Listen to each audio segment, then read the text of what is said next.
चलिए अब आपके अपने चैनल में विस्तार से आपके शहर में चलते हैं और आपके रिपोर्टर से आपकी खबर को बताते हैं। सबसे पहली खबर लेंगे लोकसभा चुनाव से जुड़ी हुई, जहां भाजपा ने 10वीं लिस्ट जारी कर दी है। इस लिस्ट में उत्तर प्रदेश के 7 सीटों पर प्रत्याशियों की घोषणा कर दी गई है। सबसे हाईलाइटेड प्रत्याशी गाजीपुर से पारसनाथ राय, मैनपुरी से जयवीर सिंह ठाकुर, बलिया से नीरज शेखर और प्रयागराज से नीरज त्रिपाठी रहे। मैनपुरी से प्रेम सिंह शाक्य, बलिया से वीरेंद्र सिंह मस्त और प्रयागराज से रीता बहुगुणा जोशी का टिकट काट दिया गया है। किसका टिकट कटा, किसको मिला, क्या होगी लड़ाई, सब कुछ बताएंगे। लेकिन सबसे पहले आप देखिए यह रिपोर्ट।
आदर्श हमारे सहयोगी जुड़ रहे हैं सीधा लखनऊ से। आदर्श, भारतीय जनता पार्टी की सूची आ गई है, गाजीपुर और मैनपुरी सीट सबसे ज्यादा चर्चा में आ गई हैं। क्या कुछ है इस सूची को लेकर उत्तर प्रदेश में हलचल?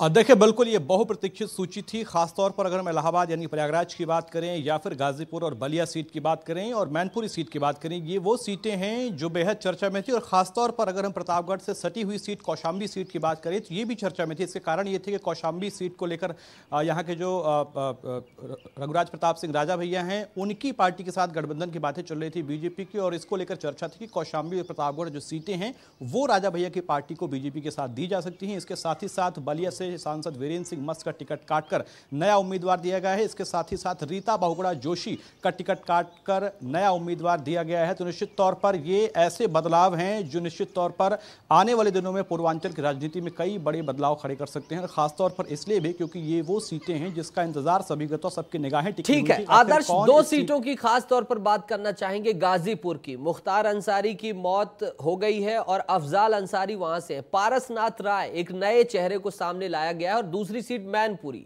यहां से डिंपल यादव के विरुद्ध जयवीर सिंह ठाकुर को उतारा गया है। तो जरा इन 2 सीटों की भी विवेचना बता दीजिए।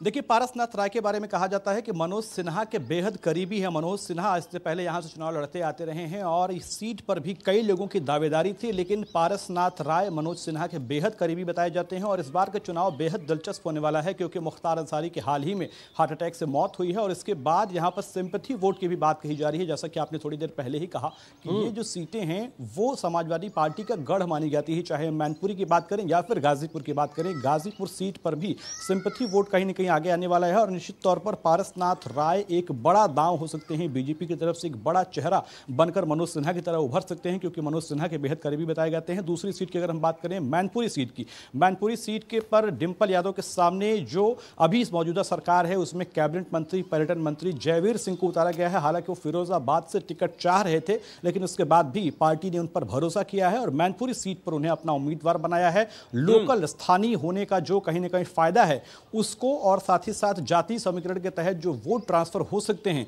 उस बात का ध्यान में रखते हुए बीजेपी ने जयवीर सिंह ठाकुर को वहां से उम्मीदवार बनाया है। माना जा रहा है कि डिंपल यादव के सामने कहीं ना कहीं जातीय समीकरण और स्थानीय समीकरण का फायदा, तो यानी कि समीकरणों का फायदा मिलेगा। एक और मुझे भी बुलेटिन का समीकरण बनाना आदर्श मन तो कर रहा था कि और बातचीत बढ़ाएं, लेकिन बहुत बहुत शुक्रिया, इजाजत लेना पड़ेगा आपसे। इस तमाम जानकारी के लिए बहुत बहुत शुक्रिया। आगे बढ़ते हैं और आ जाते हैं उत्तर प्रदेश से रायपुर दुर्ग रोड पर बस में 50 फीट गहरी खाई में बस गिरी और 12 लोगों की दर्दनाक मौत हो गई। इस दर्दनाक हादसे से पूरा छत्तीसगढ़ दहल चुका है, लेकिन अब बारी है जिम्मेदारों पर कार्रवाई की, जांच की। सब कुछ देख लीजिए रिपोर्ट में, फिर उसके बाद बात करेंगे।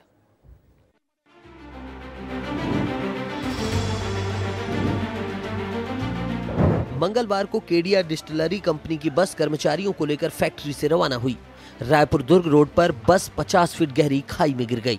इस दर्दनाक हादसे से पूरा छत्तीसगढ़ दहल चुका है। इस हादसे में केडिया डिस्टिलरी कंपनी के 12 कर्मचारियों की दर्दनाक मौत हुई है, जबकि 15 लोग घायल हुए हैं। इसमें 10 की हालत गंभीर है। मृतकों में 3 महिलाएं भी शामिल हैं। बताया जा रहा है कि बस में करीब 40 लोग सवार थे। घटना के अगले ही दिन कुम्हारी बस हादसे की जांच भी शुरू हो गई है। IG Ramgopal Garg, SP Jitendra Shukla, collector Richa Prakash Chaudhary समेत तमाम अधिकारी आज सुबह से ही घटना स्थल पहुंचे। सुबह 11 बजे डिप्टी सीएम विजय शर्मा भी मौके पर पहुंचे और खदान के नीचे उतरकर अधिकारियों से बात की। ये दुर्घटना बहुत दुखद है। इस मार्ग पर अब केडिया की गाड़ियां न चलें, कंपनी को निर्देशित किया गया है। कंपनी को यह भी कहा गया है कि आप इसमें ग्रुप इंश्योरेंस आपका क्या है उसका भी हिसाब बताएं। जो बस एक्सीडेंट हुआ है उसका अभी फिटनेस भी लाइव है और उनका इंश्योरेंस भी लाइव है, तो वो एक सहयोग और लोगों को हो जाएगा। कंपनी को स्पष्ट किया गया है कि प्रत्येक परिवार को एक नौकरी देनी है। वहीं मुख्यमंत्री विष्णुदेव साय ने बुधवार सुबह रायपुर एम्स पहुंचकर बस हादसों में घायल हुए लोगों से मुलाकात की, उनका हालचाल जाना। उन्होंने डॉक्टर्स को घायल कर्मचारियों के समुचित इलाज का इंतजाम करने को कहा और उनके जल्द स्वस्थ होने की कामना की। देखिए, कल कुम्हारी के पास जो बस दुर्घटना हुई, दुर्घटना बहुत दुखद है, जिसमें 12 लोगों की मृत्यु हो गई है और उतने ही घायल हैं और एम्स में 10 पेशेंट एडमिट हैं, जिसको देखने हम स्वयं आए हैं। और जैसे ही इस घटना का पता चला वैसे ही पूरा प्रशासन वहां, कलेक्टर, एसपी सब पहुंच गए। और कल रात में यहाँ एम्स में हमारे डिप्टी सीएम श्री विजय शर्मा भी आए और पूरी तरह से हम लोग चिंतित हैं।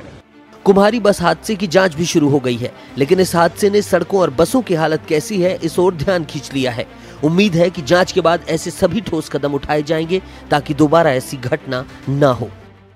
अनमोल हमारे सहयोगी जुड़ गए हैं। इस रिपोर्ट को देखकर आप समझ ही गए होंगे कि किस तरह से विस्तार न्यूज लगातार इस खबर को जनमानस के सामने उठा रहा है। संवेदनशीलता के साथ प्रधानमंत्री नरेंद्र मोदी ने ट्वीट किया। विष्णुदेव साय ने संवेदनशीलता दिखाते हुए एम्स पर मरीजों का हाल चाल जाना और विस्तार न्यूज ने संवेदनशीलता दिखाते हुए इस खबर की एक एक जो अपडेट है आपको बताइए। अनमोल सहयोगी हमारे जुड़ गए। अनमोल, संक्षिप्त में अपडेट दे दीजिए, फिर आगे बात करेंगे, क्योंकि विस्तार न्यूज की खबर का असर हुआ है और उस रोड पर चाक चौबंद व्यवस्थाएं की गई। अनमोल।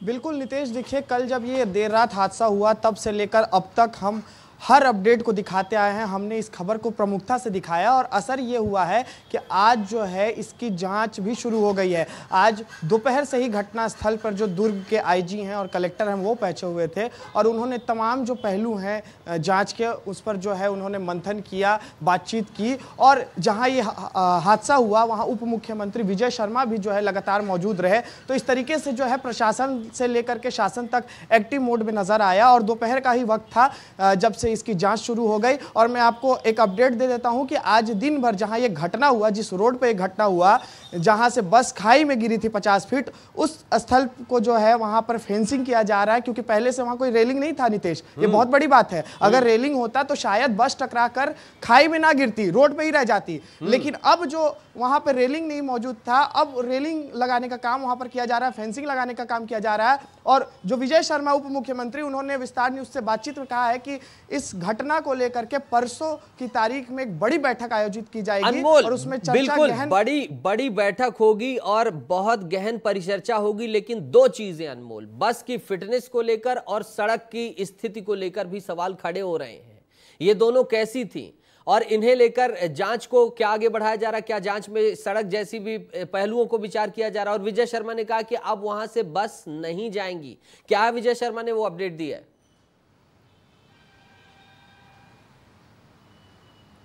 जी, जिस कंपनी का यह बस था, केडिया डिस्टिलरी कंपनी, जो वहां से गुजर रही थी रात के वक्त अपने कर्मचारियों को लेकर के, तो उस कंपनी के जितने भी बसेस वहां से गुजरती है उन पर अब जो है प्रतिबंध लगा दिया गया है। साफ तौर पर निर्देशित किया गया उप मुख्यमंत्री के द्वारा कि अब वहां से बसेस का जो है संचालन नहीं किया जाएगा। ये एक बड़ा अपडेट है। साथ ही जो आप फिटनेस की बात कर रहे हैं, तो देखिए फिटनेस पर लगातार काम किया जा रहा है, जांच की जा रही है कि बस का जो फिटनेस है वो ठीक था कि नहीं। हालांकि उप मुख्यमंत्री ने ये जरूर कहा है कि जो बस का है वो इंश्योरेंस किया गया था कंपनी के द्वारा, किया जाए और तमाम पहलुओं पर विचार किया जाए। लेकिन अनमोल, विस्तार न्यूज ने लगातार इस खबर को दिखाया और अब पिलर लगाए जा रहे हैं। यही है हमारी कमिटमेंट जनता जनार्दन के प्रति। अनमोल, आप हमसे जुड़े, हम तमाम पहलुओं पर बातचीत हुई, उसके लिए बहुत बहुत शुक्रिया। आगे चलेंगे सरगुजा चलेंगे, क्योंकि हॉट सीट बन गई है सरगुजा। भारतीय जनता पार्टी के दिग्गज नेता अटल बिहारी वाजपेयी के समय हुआ करते थे स्वर्गीय काका लरंग साय की पोती ने बीजेपी से कांग्रेस का दामन थाम लिया है और कांग्रेस इसे बड़ी सफलता मान रही है। कांग्रेस का दामन क्यों थामा है, यह देख लीजिए रिपोर्ट। क्या क्या हुआ है, कैसे उन्होंने दामन थामा, फिर बात करेंगे अपने सहयोगी से कि कितना फायदा मिलेगा कांग्रेस को इस चीज से। लोकसभा चुनाव के पहले कांग्रेस के नेताओं के बीजेपी में जाने की खबरों के बीच अंबिकापुर में भाजपा के सीनियर नेता रहे और पूर्व सांसद स्वर्गीय काका लरंग साय की पोती हेमा सिंह ने कांग्रेस पार्टी ज्वाइन कर ली है। उन्होंने पूर्व डिप्टी सीएम टी.एस. सिंहदेव के सामने कांग्रेस का दामन थामा। हेमा सिंह पुलिस में नौकरी करती थी और उन्होंने नौकरी छोड़कर कांग्रेस का दामन थामा है। कांग्रेस ज्वाइन करने के साथ ही हेमा सिंह ने बीजेपी पर करारा प्रहार किया है। से कोई राजनीतिक दल से नहीं हूँ, पर जो लोग मुझे जानते हैं वो लोग जानते हैं कि मैं किस राजनीतिक परिवार से हूँ। पर ये शायद मेरा जो आज ये जो निर्णय है वो शायद उनके हित के लिए भी है, अगर वो लोग समझेंगे तो।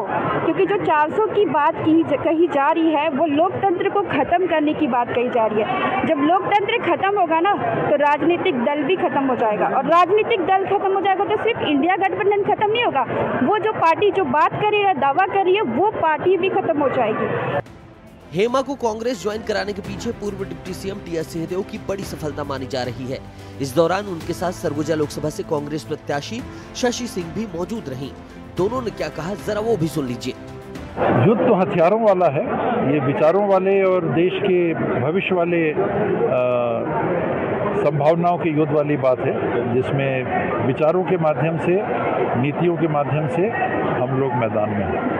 तो इस 11वें चुनाव में है, लेकिन मैं जो अपने तरफ से आकलन करता हूँ उसमें 8 में तो 3 में तो संघर्ष होगा, 3 में टाइट रहेगा, 8 में कांग्रेस की संभावना है। लोग कह रहे हैं कि विधानसभा में गलती हो गई। मेरा गृह जिला पूरा मेरा सपोर्ट कर रहा है।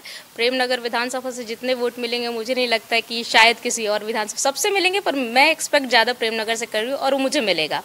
विरोध कुछ नहीं है, घर परिवार की बात है।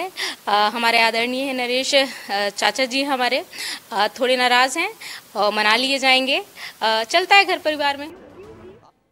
दिलीप हमारे सहयोगी जुड़ गए हैं अंबिकापुर से बातचीत करने के लिए। रिपोर्ट देखकर आप समझ ही गए होंगे कि अब क्या किस चीज को लेकर राजनीति हो रही है। दिलीप, कितना फायदा मिलेगा इनकी कांग्रेस में जाने को लेकर, ज्वाइनिंग को लेकर?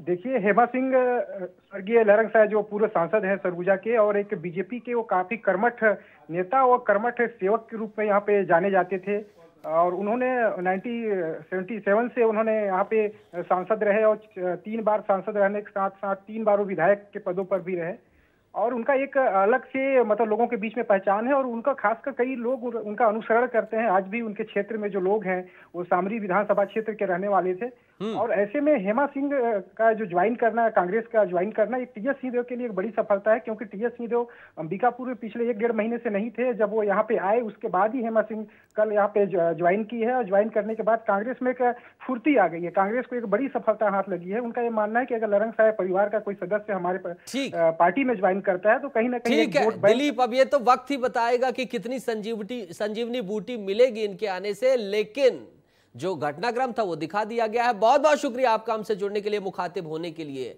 बात करते हैं छत्तीसगढ़ की राजनीति की, बस्तर की बात करते हैं।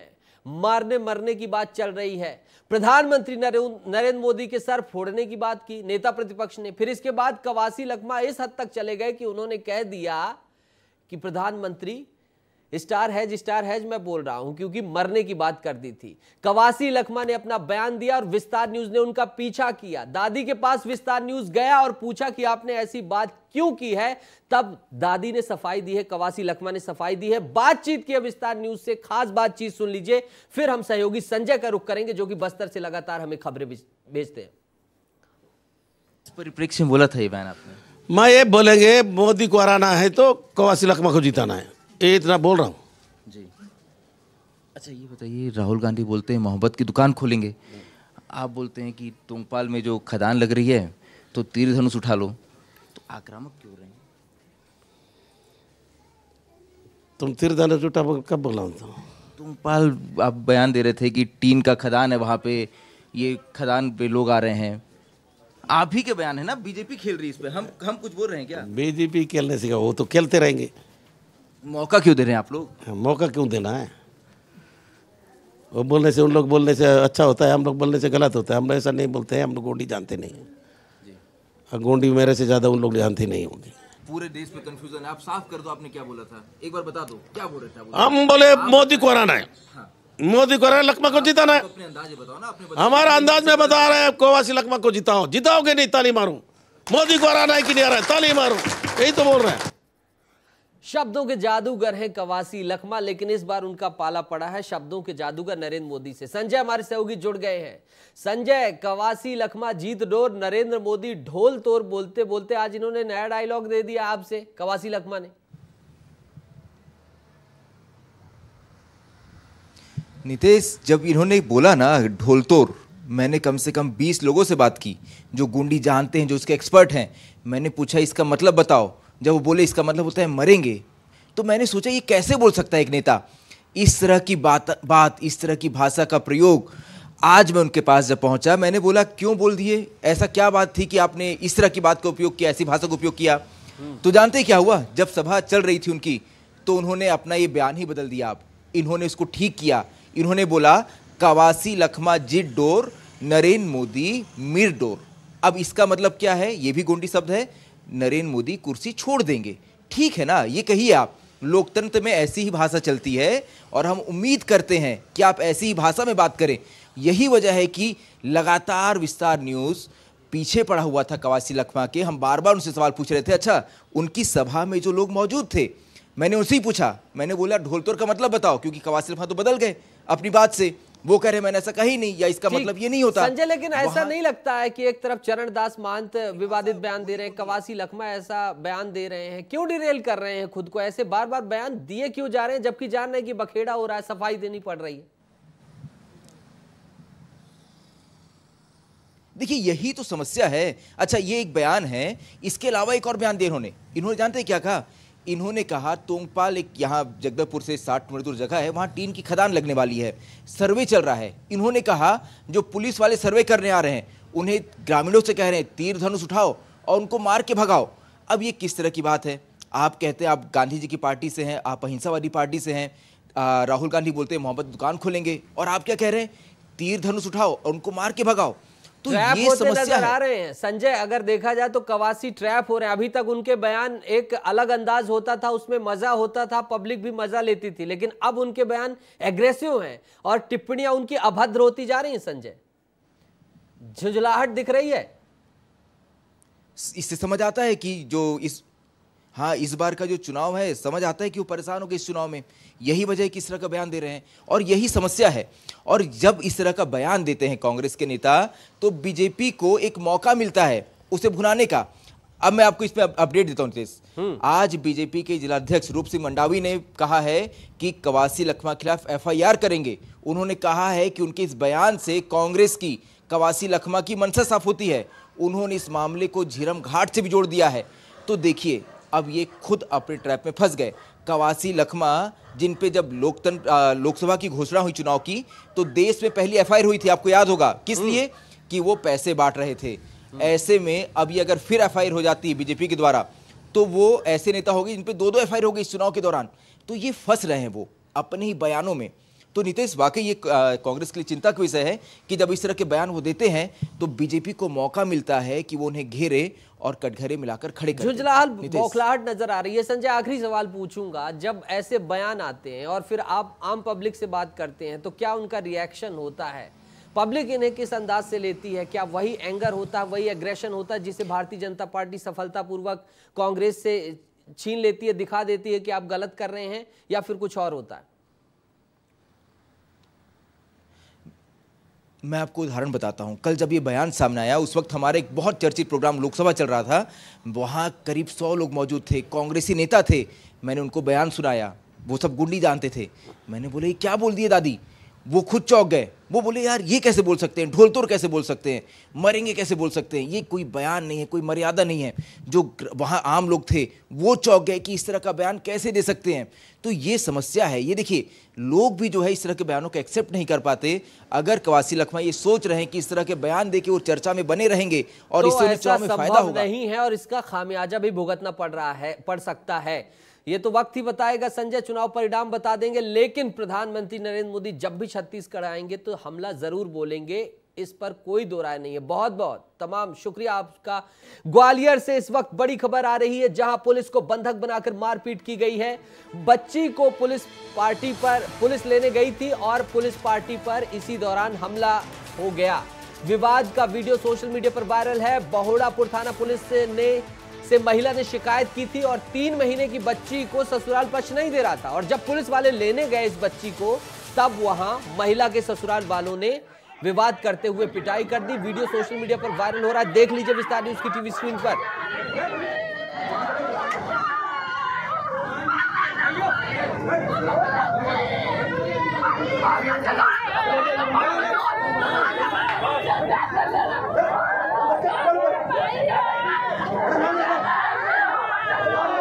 ठीक है, तो ये वीडियो है और पुलिस का कहना है कि उनके साथ मारपीट हुई। अनिल हमारे सहयोगी जुड़े हुए। अनिल, पुलिस लोगों को बचाती है, पुलिस ही नहीं बच पा रही है।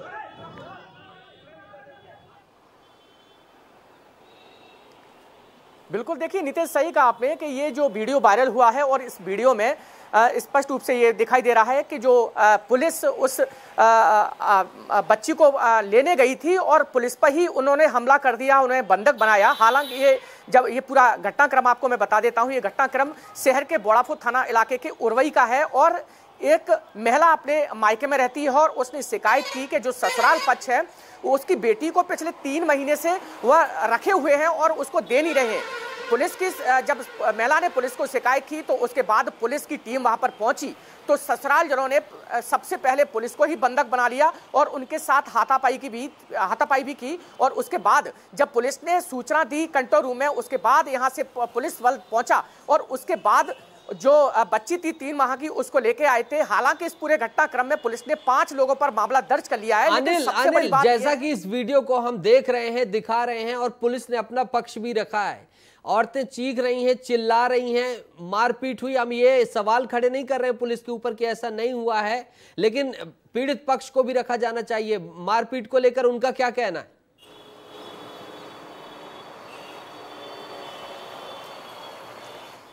देखिए, जिस तरीके से पुलिस की अगर बात करें तो पुलिस जिस तरीके से वहां पर पहुंची थी और पहुंचने के बाद जब उन्होंने कहा कि जो बेटी है, जो जिसने महिला ने शिकायत की है उसकी बेटी है, उसको वापस दे देगा, तो हालांकि उसको लेकर जब पीड़ित जो पक्ष है और जो वहां के जो परिवारजन है उनका साफ तौर पर यही कहना है कि पुलिस ने सबसे पहले अभद्रता की और उसके बाद जब वो बेटी को लेने जा रहे थे तो उसके बाद पुलिस ने भी हाथापाई की और उन्होंने भी हाथापाई की। तो दोनों तरफ से जो हाथापाई का जो मामला है वो सामने आया। पुलिस फिलहाल इस पूरे मामले में 5 लोगों पर दिखाई भी दिया है। अनिल इसमें दिखाई दिया पुलिस वाले ने एक महिला को भी धक्का मारा है। विस्तार न्यूज की यही खासियत है कि हम विस्तार से पड़ताल करते हैं। अनिल, जो वीडियो ये आपने भेजा है उसमें पुलिस वाला धक्का मारते हुए भी दिखाई दे रहा है, तो क्या जिनके ऊपर अभियुक्त लगाया गया, जिनके ऊपर मुकदमा मर्म कायम किया गया है, उनकी भी कार्रवाई सुनी जा रही है? अनिल,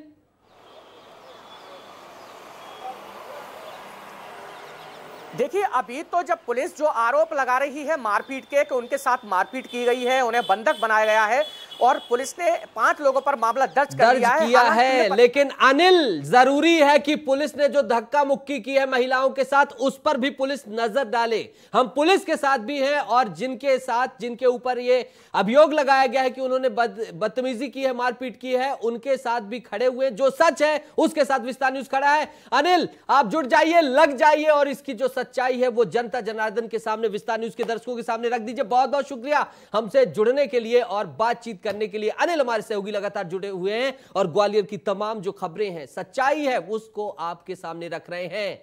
आगे बढ़ेंगे, बाबा महाकाल की नगरी उज्जैन चलेंगे, जहां सीएम डॉक्टर मोहन यादव तूफानी प्रचार कर रहे हैं। अपने गृह क्षेत्र उज्जैन में उन्होंने कई कांग्रेसी नेताओं को भगवा पहना दिया, यानी कि बीजेपी की सदस्यता दिला दी है। राहुल गांधी पर जमकर हमला भी बोला है उन्होंने। देख लीजिए रिपोर्ट। फिर संतोष हमारे सहयोगी जुड़ गए हैं उज्जैन से, उनके पास चलेंगे।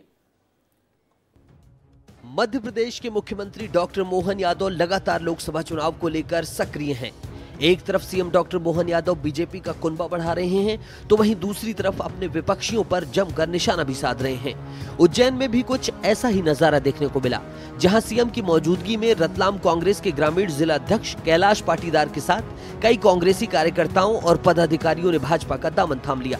मुख्यमंत्री ने कहा कि कांग्रेस से भाजपा में आने वाले प्रत्येक कार्यकर्ता और पदाधिकारी का स्वागत है।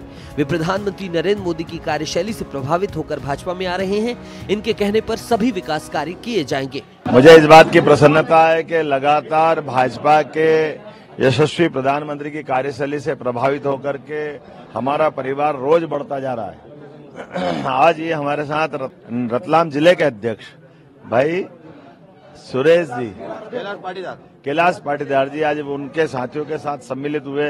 भाजपा के परिवार में मैं उनको आश्वस्त करता हूं कि उनका मान सम्मान भी रखा जाएगा, उनके सुझावों पे काम भी करेगी और सरकार विकास के मामले में सबका विश्वास हासिल करने के साथ काम करेगी। रतलाम और उज्जैन में जो लोग कहेंगे वो सब हम करने को तैयार रहेंगे। वहीं राहुल गांधी के आदिवासी क्षेत्रों के दौरे पर मुख्यमंत्री ने निशाना भी साधा। सीएम ने निशाना साधते हुए कहा कि राहुल गांधी जबरदस्ती के नेता हैं, वह राजनीति करने के लायक भी नहीं है। उन्होंने महुआ खाकर बता दिया कि उनका क्या शौक है। अगर महुआ खाना और बीनना ही है तो हम उनका स्वागत करेंगे। अब मैं क्या बोलूं उनके बारे में। वो कही गया कि वो जबरदस्ती के नेता हैं, उनको मूल रूप से पिंड उनका राजनीति लायक नहीं है। उनने खुद ने महुआ खा करके बता दिया कि उनकी क्या शौक है। हम सब जानते हैं कि महुआ बीनना और महुआ खाना अगर वही करना है तो हम उनका स्वागत करेंगे।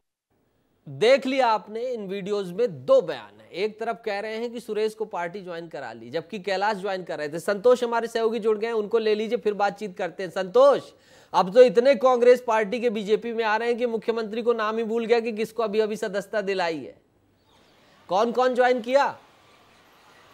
बिल्कुल बताना चाहिए, क्योंकि जिस प्रकार गृह नगर मुख्यमंत्री जी का है और मुख्यमंत्री लगातार यहाँ पर तूफानी दौरे के साथ पूरे मध्य प्रदेश में तूफानी दौरा कर रहे हैं। कल बाबा महाकाल की नगरी में आए थे, यहाँ पर विक्रम उत्सव का समापन होना था और शिप्रा नदी पर दीप उत्सव का कार्यक्रम भी होना था। उसमें भी हमने बात की तो उनका यही कहना है कि तूफानी दौरा, जिस प्रकार मोदी की गारंटी 400 पार का नारा है और लगातार मोदी परिवार के माध्यम से जिस प्रकार कांग्रेस छोड़कर बीजेपी का दामन थाम रहे हैं, तो मोदी का परिवार बढ़ता जा रहा है। उसी के तारतम्य में आज सुबह सुबह जैसे ही अपने गृह निवास से निकले थे, उसके बाद बीजेपी कार्यालय में रतलाम शहर के हों, धार शहर के हों, उज्जैन के हों, कम से कम 20 से 25 कांग्रेस छोड़कर बीजेपी की सदस्यता ग्रहण की। उसमें रतलाम के शहर अध्यक्ष हैं, आईटी सेल के प्रभारी हैं, ऐसे तमाम लोग जो कांग्रेस में थे वो कांग्रेस छोड़कर बीजेपी का दामन थाला है। कहीं ना कहीं जिस प्रकार वो जो पंजा छोड़कर कमल थाम कर हाथ में चलेंगे, तो देखना होगा कि आखिर जिस प्रकार लोकसभा चुनाव का जो समय आ रहा है। संतोष, एक चीज और डॉक्टर मोहन यादव जब सीएम बने थे तो कई तरह के सवाल उठाए जा रहे थे, लेकिन लगातार देख रहा है कि जब से उन्होंने कुर्सी संभाली है, बढ़ बढ़कर भारतीय जनता पार्टी में ला रहे हैं कांग्रेस से, या कहूं भर भर के कहूं ट्रॉली में भर भर कर ला रहे हैं।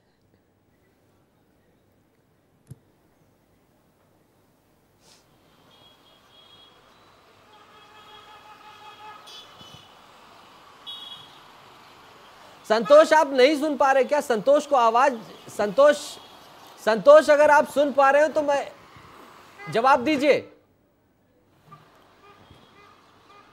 बिल्कुल नीतीश, जिस प्रकार मोदी का परिवार है, क्योंकि लगातार मोदी की गारंटी पर इस बार का जो लोकसभा चुनाव हो रहा है, और मोदी ने तो यही कहा था कि मोदी परिवार, तो मोदी परिवार लगातार बढ़ता जा रहा है। जो जो कांग्रेस के कार्यकर्ता थे वो कांग्रेस छोड़कर बीजेपी में शामिल हो रहे हैं, तो कहीं ना कहीं भाजपा का जो परिवार है वो लगातार बढ़ते जा रहा है। और जिस प्रकार प्रदेश के मुख्यमंत्री डॉक्टर मोहन ने जब से शपथ लिए तब से मध्य प्रदेश की कमान संभाली है, तमाम जब से कमान संभाली है तब से डॉक्टर मोहन यादव कमाल कर रहे हैं। लेकिन संतोष रुक जाइए, ठहर जाइए, जरा सुन लीजिए मैं क्या कह रहा हूं। जब से आपने भी उज्जैन की कमान संभाली है तब तब सीएम जब गए हैं तब तब आपने उनका कवरेज किया है, और लगातार जो भी सियासत चल रही है उज्जैन में बाबा महाकाल की नगरी में आपने उनसे जाकर ही सवाल पूछा है। कमाल है विस्तार न्यूज को आप विस्तार दे रहे हैं, इसी तरह विस्तार देते रहिए। बहुत बहुत शुक्रिया हमसे जुड़ने के लिए संतोष। बाबा महाकाल की जय। आगे बढ़ते हैं और चलते हैं झीलों की नगरी भोपाल। यहां क्या हुआ है? भोपाल में कांग्रेस के न्याय पत्र 2024 को लेकर प्रेस कॉन्फ्रेंस हुई है, जहां पूर्व मुख्यमंत्री दिग्विजय सिंह, केंद्रीय मंत्री अरुण यादव, राज्यसभा सांसद विवेक तन्खा, जीतू पटवारी सब पहुंचे। लेकिन यहां कौन नहीं पहुंचा? यहां नहीं पहुंचे पूर्व मुख्यमंत्री और पीसीसी अध्यक्ष कमलनाथ। इसके बाद कयास लगाए जा रहे हैं कि प्रदेश कांग्रेस अध्यक्ष पद जाने के बाद पीसीसी से कमलनाथ दूरी बना रहे हैं। सवाल उठ रहे हैं कि क्या वो अब छिंदवाड़ा तक ही सिमट जाएंगे? हमारे सहयोगी जुड़ रहे हैं। विवेक का सीधा रुख करेंगे बिना किसी देरी के। विवेक, क्या माना जाए, क्या सवाल उठ रहे हैं? छिंदवाड़ा तक सीमित हो रहे हैं कमलनाथ, या गढ़ में जो बिखराव हो रहा है उस बिखराव को समेटने में जुट गए हैं, कांग्रेस को ही मजबूत कर रहे हैं छिंदवाड़ा से?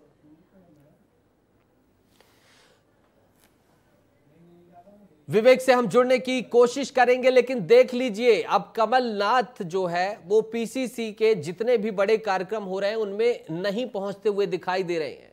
न्याय पत्र को लेकर प्रेस कॉन्फ्रेंस में कमलनाथ नहीं पहुंचे हैं, और बड़े सभी चेहरे जो थे कांग्रेस मध्य प्रदेश के वो सभी पहुंचे। ये मंच की तस्वीरें हैं, विस्तार न्यूज आपको दिखा रहा है। कमलनाथ के ना पहुंचने से दिग्विजय सिंह तो प्रत्याशी हैं फिर भी पहुंच गए, और कमलनाथ नहीं पहुंचे, इसके लेकर कई सारे सवाल खड़े हो रहे हैं। और ये देखिए न्याय पत्र को लेकर जैसे ही प्रेस कॉन्फ्रेंस हुई यहां पर तमाम दिग्गज पहुंचे। विवेक जुड़ गए हैं। विवेक, कमलनाथ बिखरता हुआ अपना गढ़ बचा रहे हैं या फिर कोई अंदर खाने में सियासत चल रही है कांग्रेस में?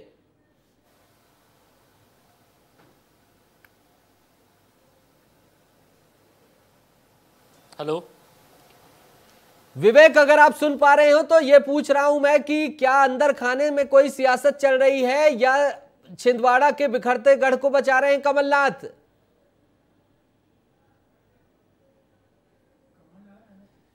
बहरहाल विवेक से हम संपर्क करेंगे, बातचीत करेंगे, लेकिन वक्त है और खबरों का और शहरों पर जाने का, क्योंकि आपके रिपोर्टर, विस्तार न्यूज के रिपोर्टर, आपके ही रिपोर्टर तो है ना, इंतजार कर रहे हैं। बड़ी खबर भोपाल से, जहां पूर्व एसडीएम निशा बांगरे का राजनीति से मोह भंग हो गया है। सरकारी नौकरी में वापस आने के लिए निशा बांगरे ने आवेदन दिया है। सामान्य प्रशासन विभाग को आवेदन दिया है। नौकरी में वापस लेने के लिए निशा बांगरे ने आवेदन दिया है, और बांगरे ने विस्तार न्यूज का धन्यवाद दिया है। क्यों कहा है धन्यवाद, क्या कहा है निशा बांगरे ने, वो देख लीजिए, फिर सहयोगी के पास चलेंगे सीधा। धन्यवाद कि उन्होंने मुझे अपनी बात रखने का मौका दिया। ये आवेदन जो है सामान्य प्रशासन विभाग को, ये मैंने 18 जनवरी 2024 को ही दे दिया था।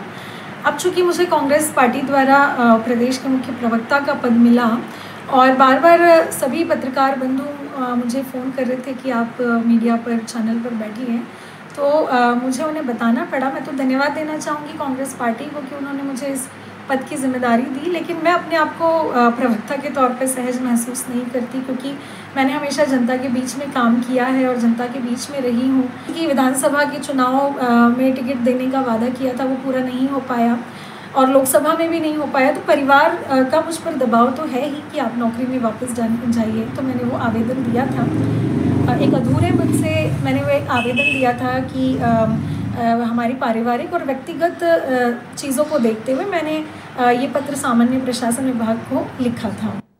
निशा बांगरे सामान्य प्रशासन विभाग को पत्र लिख रही हैं। जब ये राजनीति में आ रही थी तब लोग पूछ रहे थे क्यों आ रही हैं निशा, क्यों आ रही हैं, तब ये कह रही थी सेवा करने आ रही हूँ। निशा का सेवा करने से लगता है मन घट गया। बहरहाल हमने उनकी बात तो उठाई, और श्याम सिंह तोमर हमारे सहयोगी जुड़ गए हैं सीधा भोपाल से, जो कि पूरे प्रदेश की राजनीति में गहरी पकड़ रखते हैं, गहरी नजर रखते हैं। श्याम जी, वाकई जो निशा कहानी बता रही हैं वो सच है, या कांग्रेस में कमलनाथ का जो घटता जनाधार है, जो कहिए घटता हुआ कमलनाथ का कद है, उसके कारण निशा बांगरे विचलित होती हुई दिखाई दे रही हैं।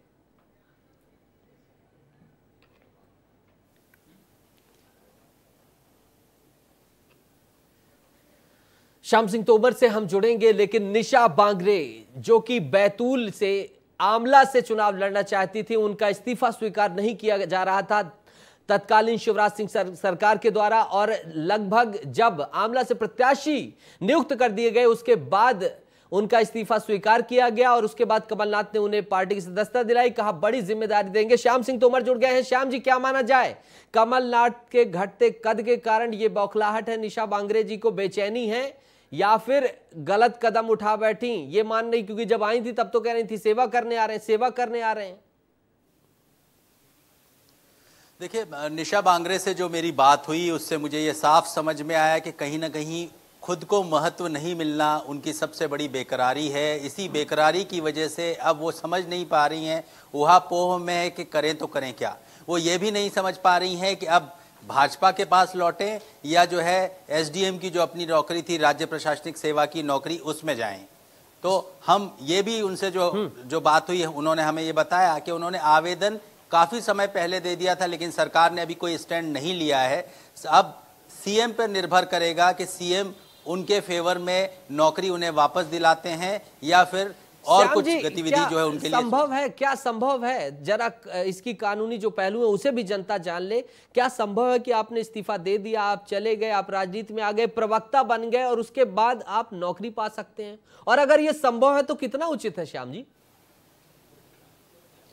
देखिए, नैतिक रूप से अगर कहा जाए तो ये उचित नहीं है, लेकिन सीएम के पास विशेषाधिकार होते हैं। सीएम चाहे तो उनके आवेदन पर विचार करने के लिए एक प्रक्रियागत होती है चीजें, उसको जो है फोकस करवा सकते हैं, उस पर विशेषज्ञों की टीप ले सकते हैं कि इस तरह के आवेदन पर सरकार को क्या स्टैंड लेना चाहिए, उसके आधार पर निर्णय किया जा सकता है। लेकिन ये विशेषज्ञ तय करेंगे और सीएम को लिखित में टीप देंगे कि इस तरह से जो है प्रावधान है, और तब इनको जो है नौकरी में बहाल किया जा सकता है। ठीक है श्याम जी, बहुत बहुत शुक्रिया जुड़ने के लिए, बातचीत करने के लिए। बेहद ही महत्वपूर्ण मुद्दे पर आपने निशा बांगरे से बात की है। और मैं आपको बता देना चाहूं, जब निशा बांगरे ने पहले इस्तीफे के लिए परेशान थी, निशा बांगरे कह रही थी इस्तीफा मेरा नहीं स्वीकार किया जा रहा, इस्तीफा आप कह रही हैं नौकरी। बहरहाल आप ही समझिए। आगे बढ़ते हैं और चलते हैं अगले शहर की ओर, वहां भी रिपोर्टर इंतजार कर रहा है। खबर क्या है? डॉक्टर जिसको भगवान का रूप कहा जाता है, उसने मरीज की पिटाई कर दी उसके परिजन की। भिंड की हम बात कर रहे हैं। बड़ी खबर, लाहौर सिविल अस्पताल में पत्नी के लिए दवा लेने गए पति के साथ अस्पताल में पदस्थ डॉक्टर ने मारपीट की है। मारपीट की घटना का वीडियो सोशल मीडिया पर वायरल है। विस्तार न्यूज आपको दिखा रहा है, देख लीजिए। डॉक्टर साहब है, ये मारपीट कर रहे हैं, थप्पड़ कस रहे हैं गरीब के ऊपर, और जिनके साथ मारपीट की है डॉक्टर साहब ने, उन्होंने क्या कहा है जरा वो भी सुनिए। ये डॉक्टर हैं 6 नंबर में बैठते, उन्होंने हमको मारा। हमने कहा दवाई दे दो थोड़ी, हमें पत्नी के इलाज कराने के आए। वो डॉक्टर बैठे नहीं इलाज कर रहे थे, साहब अभी इंजेक्शन लग दो साहब। गए तो उन्होंने मैं नहीं करूँगा इलाज। समझ हाथ पाँव जोड़े उनके साहब, ऐसी बात है कि हमें इलाज कर दे। बोल हो रही बेचारी, दर्द चल नहीं पाई घर वाली, मैंने भगा दिया। फिर दारू पिए थे, पता नहीं क्या आता, तो मैंने लात मारी औरत के, हमें भी लात मारी, तो डेथ पड़ चला गए। तो भयंकर मारे, तो 4-5 लोग और आ गए। सब उनको नहीं जानते को थे, क्योंकि हम डॉक्टर को जानते हैं। एनके भटेले हमारे सहयोगी जुड़ गए हैं भिंड से। भटेले जी, क्या जानकारी निकलकर सामने आई है? मारपीट इस तरह कर रहे हैं डॉक्टर परिजनों के साथ? जी बिल्कुल, मैं साफ तौर पर बता दूं, ये पूरा मामला लाहौर विधानसभा के लाहौर सिविल अस्पताल का है, जहां पर धनीराम नामक जो अधेड़ है वो अपनी पत्नी को लेकर लाहौर सिविल अस्पताल में इलाज के लिए गया था। 2 दिन पहले जो उसकी पत्नी है गुड्डी, उसके पैर में चोट लग गई थी, तो वो दर्द बराबर उसको हो रहा था, जिसको दोबारा दिखाने के लिए लाहौर सिविल अस्पताल में जो धनीराम है वो अपनी पत्नी को लेकर पहुंचा। तो ओपीडी के वार्ड कमरे नंबर 6 में डॉक्टर किशन सिंह राजावत हैं जो बैठे हुए थे। जब उसने जो अटेंडर ने कहा कि हमारी पत्नी को ऐसे ऐसे तकलीफ हो रही है, तो आप किस दर्द के लिए दवा दे दीजिए। इसी बात पर जो डॉक्टर हैं डॉक्टर किशन सिंह राजावत, वह बुरी तरीके से भड़क गए और जो अटेंडर धनीराम है उसके साथ बेरहमी से मारपीट कर दी। वहां पर जो लोग मौजूद थे उन्होंने जो वीडियो बना लिया है, और जो धनीराम जो अटेंडर है उसने पूरे मामले की शिकायत लाहौर थाना पुलिस से की है। फिलहाल लाहौर थाना पुलिस ने कार्रवाई पूरे मामले में करते हुए डॉक्टर भटेले जी ठीक है, घटना सुन ली, समझ ली, देख लिया। इस वीडियो में वो निरीह, वो कमजोर हाथ जोड़ रहा है और भटेले जी इतने मदमस्त हो गए हैं, उनको एक भी डर नहीं है जनता जनार्दन से और सीधे पीटते हुए नजर आ रहे हैं। इतना क्या गरीबों के ऊपर आक्रोश उठा रहे हैं? पहले भी ऐसा कर चुके हैं क्या, या इनका रॉ भी इसी तरह का है? अटेंडर है उसका साफ तौर पर कहना है कि जो मौजूद जो डॉक्टर किशन सिंह राजावत थे, उसने अटेंडर ने उन पर नशे की हालत में होने का आरोप लगाया है। हालांकि इस पूरे मामले में पुलिस ने मामला तो दर्ज किया है, लेकिन इस पूरे मामले में अभी डॉक्टर का कोई भी स्वास्थ्य परीक्षण नहीं हो सका है, जिसके बारे में यह कहना बिल्कुल संभव नहीं है कि डॉक्टर नशे की हालत में थे या नहीं थे। लेकिन पुलिस पूरे मामले की जांच की बात कह रही है। ठीक है, लेकिन भटेले जी हमें विश्वास है मध्य प्रदेश के मुख्यमंत्री डॉक्टर मोहन यादव पर, जो कि काफी संजीदा हैं। मंचों से, हर जगह से वो लगातार कह चुके हैं कि जनता के सेवक हैं, जो लोक सेवक हैं। उम्मीद है कि विस्तार न्यूज की ये खबर जैसे ही पहुंचेगी मुख्यमंत्री के पास, कठोर संज्ञान लिया जाएगा, एक्शन होगा। भटेले जी, डॉक्टर साहब तक ये खबर पहुंचा भी दीजिएगा आप कि डॉक्टर साहब जो ये आपने किया है वो गलत किया है, और मुख्यमंत्री तक विस्तार न्यूज आपकी बात पहुंचाने जा रहा है। बहुत बहुत शुक्रिया हमसे जुड़ने के लिए, अपनी बातचीत रखने के लिए, और जनता जनार्दन के साथ जो हो रहा है उस सच्चाई को सामने रखने के लिए, विस्तार न्यूज के दर्शकों के सामने रखने के लिए। आपका शहर आपके रिपोर्टर में अब वक्त है थोड़ा सा मौज मस्ती का, यानी कि खेल का। आईपीएल चल रहा है, दिलचस्पी है सभी की। आईपीएल का आज 24वां मुकाबला है जयपुर के सवाई मानसिंह स्टेडियम में, उसी की बात कर लेते हैं। गुजरात टाइटंस और राजस्थान रॉयल्स के बीच ये मुकाबला खेला जाएगा और मुकाबले को लेकर दोनों टीमें कमर कस चुकी हैं। थोड़ी देर में ये महामुकाबला शुरू हो जाएगा और इस महामुकाबले की जो भी अपडेट है वो आपको विस्तार न्यूज में मिलती रहेंगी। सूर्यांश हमारे सहयोगी जुड़ गए हैं। सूर्यांश, गुजरात बनाम राजस्थान का मुकाबला है, गुजरात के शेर या राजस्थान के राजा, कौन कैसा दिख रहा है? टीम कौन हावी होता दिखाई दे रहा है? कैसा हो सकता है मुकाबला? नितेश, दोनों टीमें मजबूत हैं, दोनों टीमें एक एक बार आईपीएल ट्रॉफी जीत चुकी हैं, लेकिन राजस्थान की टीम अभी ज़्यादा बैलेंस है क्योंकि वो पिछले 4 के 4 मुकाबले लगातार जीत के आए हैं और पहले पायदान पे हैं। गुजरात टाइटंस जो कि पिछले बार उप विजेता रही, उसके पहले विजेता रही, शुभमन गिल की कप्तानी में खेल रही है, हार्दिक पांड्या अब कप्तान नहीं है, तो उसकी टीम भी बैलेंस तो है, लेकिन कहीं ना कहीं वो मोहम्मद शमी को मिस कर रहे हैं और 5 में से 2 ही मुकाबले जीत सके और 7वें पायदान पे हैं। तो अभी कहीं ना कहीं जो गुजरात का लाइन लेंथ है वो थोड़ा सा गड़बड़ है, लेकिन आज का जो मुकाबला होने वाला वो कांटे की टक्कर है। दोनों कप्तान आपस में भिड़ने वाले हैं और दोनों ही शानदार कप्तान है। ठीक है, दूसरी चीज जो जयपुर है वो, सूर्यांश, पॉइंट टेबल की अगर बात की जाए तो क्या गुजरात के लिए जीत बहुत ज्यादा जरूरी है? बिल्कुल बिल्कुल, अगर प्ले ऑफ में बने रहना है तो गुजरात को ये मैच जीतना होगा। और नया कप्तान है, शुभमन गिल ने रन भी बनाए, लेकिन बॉलिंग की बात जो आ रही है वो बहुत मिस कर रहे हैं मोहम्मद शमी को। और जयपुर में मैच हो रहा है तो राजस्थान रॉयल्स को आज फायदा मिलने वाला है, उनका होम ग्राउंड है, तो ऐसे में ये देखना बेहद दिलचस्प होगा कि किस टीम के साथ ये उतर रही है। और 7 बजे टॉस भी हो जाएगा, तो टॉस के बाद जो टीम भी मैच जीतेगी वो कहीं ना कहीं पहले बैटिंग लेना चाहेगी। ठीक है सूर्यांश, बहुत बहुत शुक्रिया इस तमाम जानकारी के लिए। खबर फटाफट अंदाज में। लोकसभा चुनाव को लेकर बीजेपी ने जारी की उम्मीदवारों की एक और लिस्ट। प्रत्याशियों के नामों का ऐलान। बलिया से नीरज शेखर, फूलपुर से प्रवीण पटेल को मिला टिकट, तो वहीं इलाहाबाद से रीता बहुगुणा का कटा टिकट। नीरज त्रिपाठी को बनाया गया उम्मीदवार। छिंदवाड़ा के दमुआ में सीएम डॉक्टर मोहन यादव ने सभा को किया संबोधित। मंच से कांग्रेस पर जमकर साधा निशाना। कहा, छिंदवाड़ा की जनता सब जानती है, 13 माह में कांग्रेस ने कुछ नहीं किया, पीएम मोदी ने हमेशा दिया गरीबों का साथ। चुनाव आयोग ने बैतूल में मतदान की तारीख में किया बदलाव। 26 अप्रैल की जगह 7 मई को होगी वोटिंग। 19 अप्रैल तक नामांकन की आखिरी तारीख। बीएसपी प्रत्याशी के निधन के बाद मतदान की तारीखों का किया गया बदलाव। मध्य प्रदेश में राहुल गांधी के महुआ बिनने पर महुआ चखने को लेकर गरमाई सियासत। राहुल गांधी को लेकर मुख्यमंत्री डॉक्टर मोहन यादव ने कसा तंज। कहा, राहुल गांधी राजनीति के लायक ही नहीं है, तो वहीं जबरदस्ती के नेता हैं। महुआ खाकर अपना शौक बता दिया। उमंग सिंघार ने किया पलटवार। पूर्व एसडीएम निशा बांगरे का राजनीति से मोह भंग, सरकारी नौकरी में वापस आने के लिए निशा बांगरे ने सामान्य प्रशासन विभाग को दिया आवेदन। डिप्टी कलेक्टर के पद से इस्तीफा देकर कांग्रेस में आई थी निशा बांगरे। विधानसभा और लोकसभा चुनाव दोनों में निशा बांगरे को नहीं मिला टिकट। चुनावी प्रचार के दौरान प्रधानमंत्री पर अभद्र टिप्पणी करने पर घिरे कांग्रेस प्रत्याशी कवाशी लखमा के बयान पर बीजेपी प्रतिनिधिमंडल ने चुनाव आयोग में की शिकायत। बयान को लेकर लखमा पर मामला दर्ज करने की मांग। लखमा ने विस्तार न्यूज से की बातचीत, दी सफाई। छत्तीसगढ़ में लोकसभा चुनाव को लेकर निर्वाचन आयोग ने पूरी की तैयारी। निर्वाचन आयोग ने प्रशिक्षण कार्यक्रम का किया आयोजन। सभी मतदान पदाधिकारियों को मतदान प्रक्रिया का दिया गया प्रशिक्षण। कार्यक्रम में मुख्य निर्वाचन आयुक्त रीना बाबा साहब कंगाले, रायपुर कलेक्टर गौरव सिंह समेत बड़े अधिकारी रहे मौजूद। छत्तीसगढ़ के बलौदाबाजार में कलेक्टर का दिखा अनोखा अंदाज। कलेक्टर केएल चौहान ने ट्रैक्टर चलाकर स्वीप कार्यक्रम में हुए शामिल लोगों को मतदान के लिए किया जागरूक। स्वीप कार्यक्रम के तहत निकाली गई थी ट्रैक्टर रैली। पेंड्रा में मतदाता जागरूकता को लेकर मैराथन और जुम्बा डांस का किया गया आयोजन। कलेक्टर लीना मंडावी, पुलिस अधीक्षक भावना गुप्ता भी हुई शामिल। पुलिस विभाग की तरफ से पेंड्रा के मल्टीपर्पज ग्राउंड में कार्यक्रम का किया गया आयोजन।